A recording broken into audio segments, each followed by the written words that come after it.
I'm adding air to my 67 Mustang and trying to keep the factory look. This classic auto air kit got me most of the way there until my water pump pulley stopped me dead in my tracks.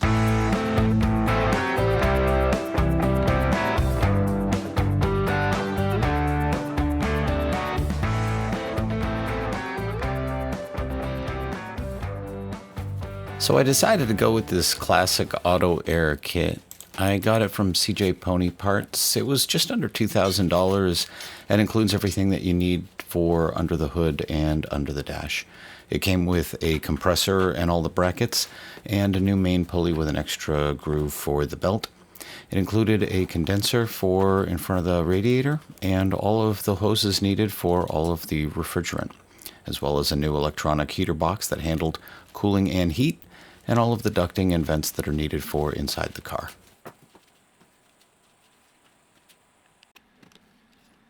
So as part of the installation, the first thing you need to do is remove your old heater box. Our car is a non-AC car, so we only had a few things to disconnect here. This heater box has a few cables that run to it for the controls. Removing those was pretty straightforward. Disconnect the electrical on the front of the box, and then there are a few bolts that hold the connection up at the top, right behind where my hand is here, that are the cowl vent inlets. Once that's done, hop underneath the hood and remove the 4 well nuts that hold the motor in place. Remove or cut the electrical wires there, and then cut your coolant hoses, being careful not to do what I did, which is to spill coolant everywhere.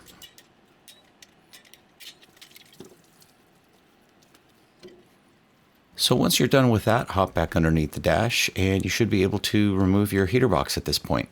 Be careful that as you remove it, you don't rotate it and accidentally spill any additional coolant on your carpet. Now, once that's done, take a look underneath. You're going to have a little bit more space and maybe a little bit more corrosion than you expect. At this point, I'm putting the cowl vent block-off plate in place. This was a little bit of a pain to get in, but basically what this does is it closes off that opening from the cowl vents. Now, the factory box butts right up against that. The new box that comes with this kit does not interact with that at all, so you would end up with a fairly big opening for cold air to get out and warm ambient air from outside to get in, and it would impact the system's ability to cool the car. I had to pre-drill some holes here because the self-tapping screws didn't want to tap. Now, there's one of these that goes on the driver's side as well. We opted not to install it because there is a simple baffle that goes on that opens and closes it, and we want to have the ability for some fresh air. Once that's done, get the unit in place, a quarter turn, and it will slide up under the dash. Now, once it's in place, you're going to use some of the brackets that they provided to attach to a few of the tabs that are already in place under the dash. It's really not too tough to get this up into place. One of the tricky things about this installation is that there is some wiring that needs to go through a hole in the dash, and it would make a little bit more sense for you to try to potentially stage that first rather than do it afterwards. The other thing that I will mention is that you can also mark where the condensation drain tube needs to go through the firewall, and you need to drill a hole for that. So before you put the box in permanently, you probably want to make that mark and drill that hole. Once that's done, you can go under the hood and put this little block-off plate over those hoses that stick out, or those tubes that stick out, and that's going to prevent additional air leakage from coming in. I'm working around an export brace, a hood hinge, and the factory vacuum canister, so it was a tight fit. And again, those self-tapping screws really didn't want to do much for me, so I had to pre-drill the holes. But once I got it in, it really wasn't too bad looking back on it. Now, here I'm showing you the cable that I was talking about just a moment ago that needs to go through an existing hole in the firewall.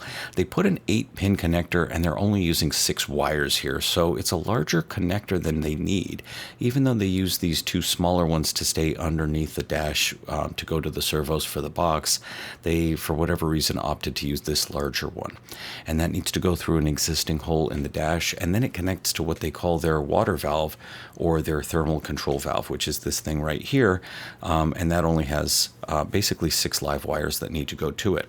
So your options are to drill a bigger hole in your firewall to allow that bigger block to go through, or get creative like I did with a utility knife and trim off 2 of the dead connections. And here I'm showing kind of where that wire is. You can either snake your hand up and around the top or underneath to get it in. It was a little difficult to do, so try to stage that ahead of time if you can. Once you hop back underneath the hood, it comes out right there in an existing hole, and you can just pull it through and keep it ready for connection to this guy here, which is the water valve. So cut a little piece of your coolant hose off so that you can splice this thing in line, put it in place, and it's important to get the orientation of these lines correct. The instructions do a good job of explaining this, so check them, but basically the line that comes out the top is what is going to cross over underneath and then go down below to the water pump. The hose that comes out on the bottom is going to cross over and go up the top on the intake right by the distributor. So they cross over. It's not necessarily intuitive, but don't get them mixed up. Once you get that spliced in place, plug it in and you're good to go. Next step is going to be to remove the grill and all of the necessary hardware to make room for the condenser to go in place in front of the radiator. Now, interestingly, in my youth, I probably would have tried to remove as little of this as possible and try to snake that condenser in. It looked like there was enough space for that to work. Maybe I'm a little older and wiser, but I opted just to take everything off and make as much space as possible, and I'm really glad I did. It made the rest of the job so much easier. You'll notice in the background the sound of cicadas buzzing. It was a beautiful Florida summer day, so I opened up the garage to get a little fresh air while I did this. Now, removing the corral grill, the corral decor, and the grill really wasn't too bad. The grill just slides right up and then pops on out. The rest of this trim, I debated whether I was going to bother to take it off or not, but it's a deep enough shelf that I opted just to remove it to make a little bit of extra space. And again, I'm glad I did, because ultimately I did need that space when connecting the rest of the condenser and the hard lines. So once I get that out, I'm going to take the rest of this bracket out along the front, and then really have a lot of space. I'm not going to mount it yet, but I do put it in place. I'll show in the next video how all the brackets and the dryer and the hard lines go. The next thing you're supposed to do is drill a couple of holes in your radiator support. And I don't know if this is original or not, but mine actually had a punch out there, similar to what you'd see in an electrical box. So just a few taps, and those little tabs that were holding it in place came out. And then I just cleaned the edge up with a file.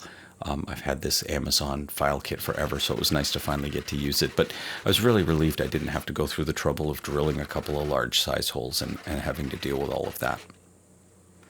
Now, the next step for me was to remove my fan.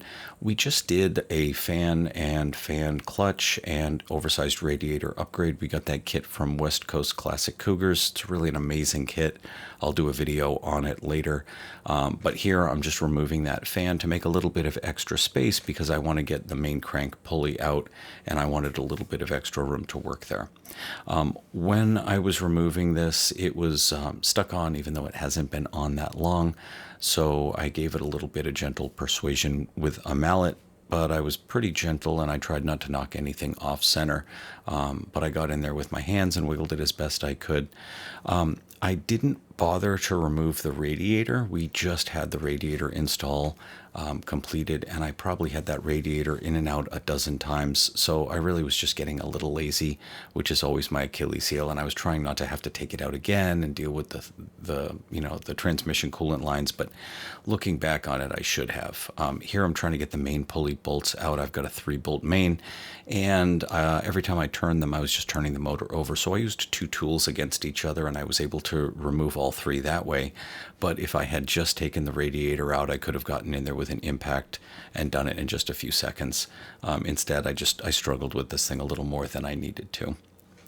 Now, once this is done and I get all the hardware out, the next step is going to be to relieve the tension on the accessory belts. And we have power steering in this car, so I'm going to loosen up the power steering pump and release the tension from that belt, and then release the alternator as well to release the tension on that belt.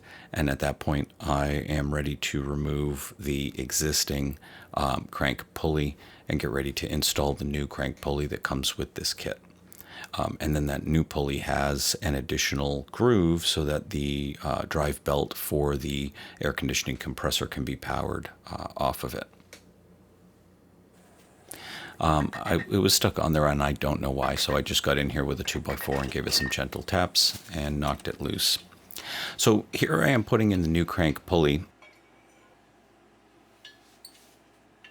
If you look carefully, there's a little bit of interference between it and the water pump pulley. And at first I didn't really think that that was what was going on. I thought maybe I didn't have it lined up correctly or it was tweaked a little bit to the side. So I actually put it on and off 3 or 4 times before I realized that it was an interference issue.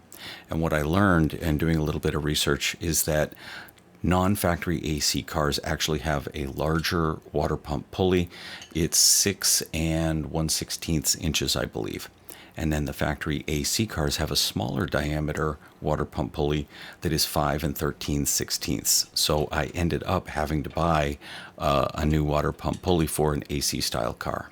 It would have been nice if Classic Auto Air let me know that or said something about it, or whatever, maybe they don't know themselves. But here's your warning that if you have a non-factory AC car, you're going to need a smaller water pump pulley. I got mine from Kentucky Mustang. They were great. They got it to me pretty quickly, and I'll put a screenshot up of the item that I actually ordered. Here it is. I bought it on eBay. They got it to me in just a few days. And here you can see the size difference. It's only a couple 16ths of an inch, but it was all it took to cause interference, and the new pulley on the bottom solved that problem. So that's all I have for this video so far. Feel free to like and subscribe and join me for the next video where I'll show the rest of the progress.